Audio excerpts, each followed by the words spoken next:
La volta al món a peu, dia 57. Ha plogut tota la nit. Gairebé tota la nit plovent.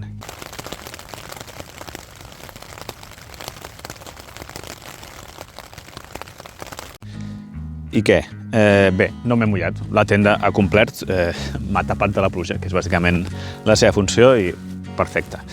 El que passa, clar, ha quedat humida, llavors el que he fet ha sigut separar la tenda de fora de la tenda de dintre i les guardaré per separat perquè aquesta està seca i tal. Val, 8 i 18, normalment surto una mica abans. Acabo de sortir d'allà i just ara m'hi fixo i veig que hi ha un cartell que no vaig veure ahir, que posa, no ho veureu, fica Enel. Enel és una companyia d'energia, suposo que de gas, i fica Enel, propietat privata, divieto l'accesso, prohibit l'accés. Una altra ja. A Itàlia no sé quantes d'aquestes se'n sent saltatge.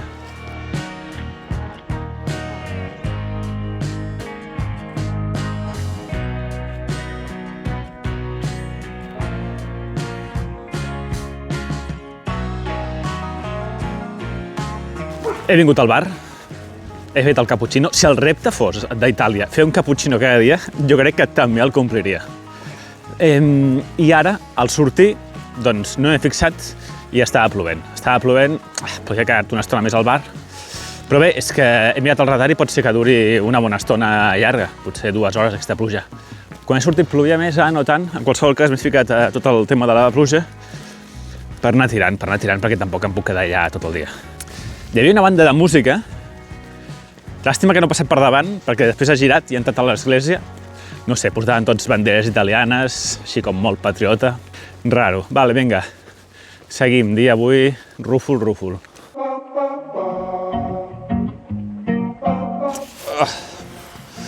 Vaig parar aquí una estona a menjar alguna cosa, a dinar. Ara he passat per un poble que es deia Arcola, que tenia un campanar super alt. Es veia des de molt abans d'arribar al poble, des de lluny. He estat buscant a veure si hi havia alguna destacable, tipus que tingués alguna història, i no, és una església, simplement un campanar alt, de Sant Jordi, tenia una estàtua de Sant Jordi, i res, la regència era molt lletja des de fora. Avui pa amb mortadela, ara feia 2 o 3 dies que feia menú, avui pa amb mortadela.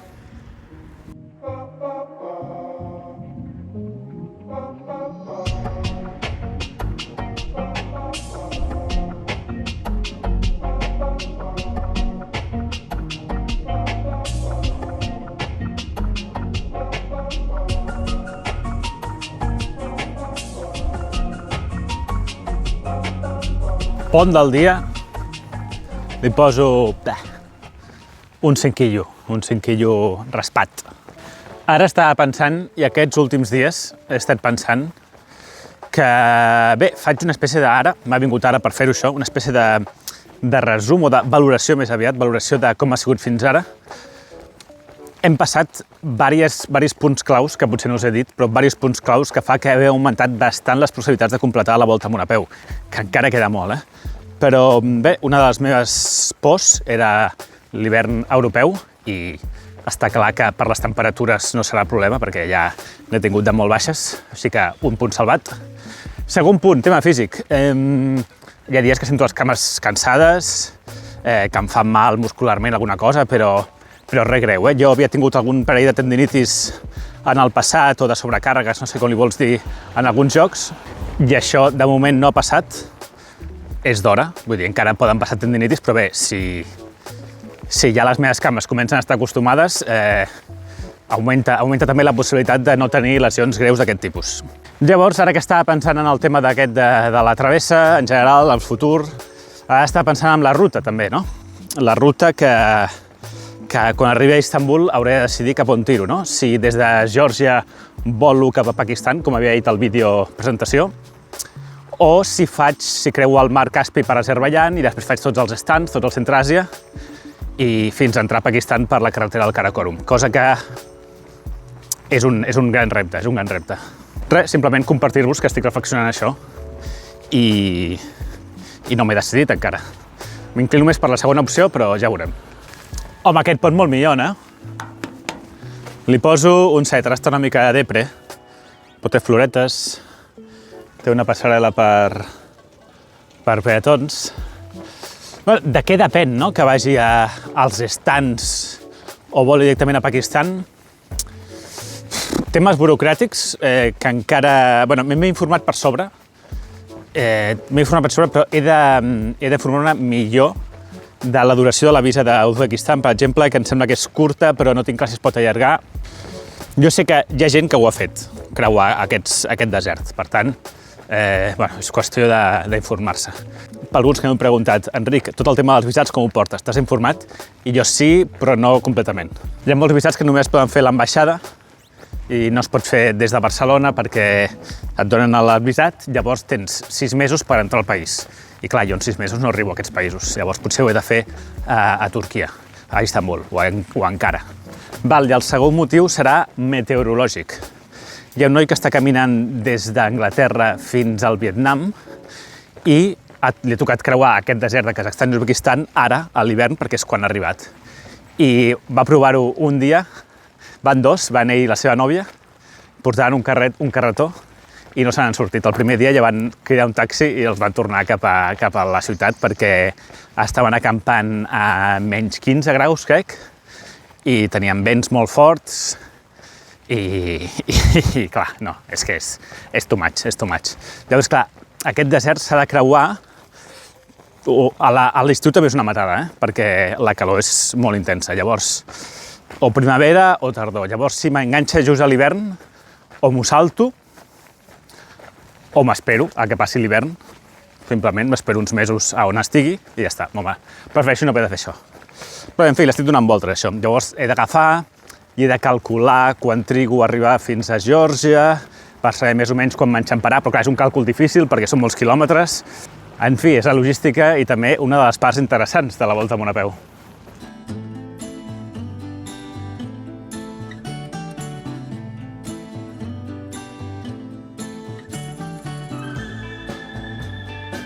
Les 3 de la tarda, ara feia dies que no caminava per superfície que no fos asfalt o formigó.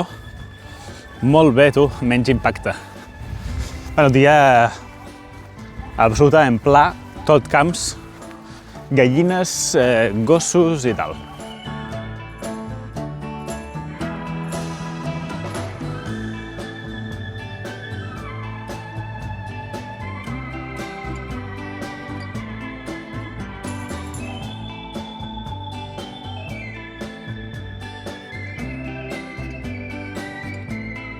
Ara caminant per un plàcid carril bici, cames pesades, cansades, i l'esquena també, esquena carregada, però no pel tema de la motxilla, sinó per les postals. Clar, al final d'escriure tant, molts en deien t'agafar una tendinitis a les mans, al canyell o el que sigui. No. El que carrega és les cervicals i l'esquena. 2,9 quilòmetres. Fins al proper poble, que comença per S, no me'n recordo com es diu. Si tinc temps m'agradaria parar, a fer una Coca-Cola o una Fanta o el que sigui. L'únic bar que hi havia obert al poble, realment m'hagués agradat quedar-me més estona, però és que són les 5:15 i es farà fosc d'aquí no res i he de trobar algun lloc. Que no està fàcil. Una de les particularitats d'aquesta regió del Vèneto és que està molt urbanitzada. En tots els llocs, a qualsevol lloc, tens camps i tal, però sempre hi ha casetes i tal. No sé si hi haurà molts espais oberts. A veure què tal. Les 5 i poc, no he caminat massa estona. Aquí teniu el carril bici per on he vingut. Aquí darrere hi ha unes cases que estan habitades perquè hi ha 2 cotxes. I aquí hi ha una entrada a un lloc que ara, no ho sé, anem a veure si em puc amagar. Doncs el camí aquest sembla que dona simplement a un altre camp, però, escolta, no està malament, El tema seria acampar per aquí. Allà tenim una granja, jo diria que no és una casa habitada, perquè, no sé, sembla més granja que casa habitada, no? Aquí tenim un turonet que podria ser interessant també, però potser destaca massa. I allà tenim algunes cases aquí al fons però ja estan molt al fons, no? Ja és com... Els hauria de molestar molt com per dir ei, anem a veure què fa aquest d'aquí, no? Val, doncs em quedo aquí, faig resum, però no planto encara. Us ensenyaré una imatge ara de quan tingui plantat. La clau d'avui és plantar tard quan ja sigui fosc, perquè el perill són els veïns, els vianants, ciclistes, no tal. Perill entre cometes, eh? Sí que he mirat la casa aquesta i he vist que sí que està habitada, no és només una granja. Val, serien 35 quilòmetres, 2 cafès. No he parlat amb ningú avui, és que no m'he trobat a gairebé ningú, he dit un parell de xaus i ja està. I de diners, 1,60 del cappuccino i 2,50 de la Fanta. Dia molt normalet, ha respectat el temps, només ha plogut una mica, per la tarda ha sortit una mica el sol, camí fàcil, bé i res, doncs un dia menys d'Itàlia, tinc ganes d'arribar a Croàcia ja una mica més de xispa, no?, en aquest viatge. I tinc ganes d'arribar a Pàdova, que és on vaig fer l'Erasmus, és on vaig demà, i fa 14 anys que no hi vaig, increïble. Fem foguera, bueno, amb guants, foguera amb guants. La Nerea pregunta si crec que hi ha alguna cosa o creença al món que està canviant, encara que només porto 2 mesos de viatge, no? Bé, crec que el món és bastant diferent ara respecte a fa uns anys, no tants anys. Crec que, malauradament, la cosa està anant a pitjor. Crec que les fronteres són molt més dures que abans i el món és molt més tancat. Només cal mirar les notícies, no?, cada dia per veure el que passa. I així, en general, ara em fico una mica filosòfic, crec que s'està ficant de moda la crueltat, no? La crueltat, la llei del més fort i l'abusar del més dèbil, perquè sí. Trobo que aquestes coses que eren tabú, era una cosa mal vista, no?, fins fa uns anys, ara, en la gran política i en les petites coses del dia a dia, també trobo que en alguns aspectes estem anant molt malament, molt malament. La meva generació, els millennials, crec que vam arribar a aquest món i vam potser ser una mica massa progres i la generació que està pujant vol trencar completament amb nosaltres i van a pitjor. No es pot generalitzar, és dolent, no? Però, en general, en fi, visca els millennials. Tinc l'esperança de que quan fem més grans i els millennials manin i dominin el món, les coses vagin millor. Bona nit.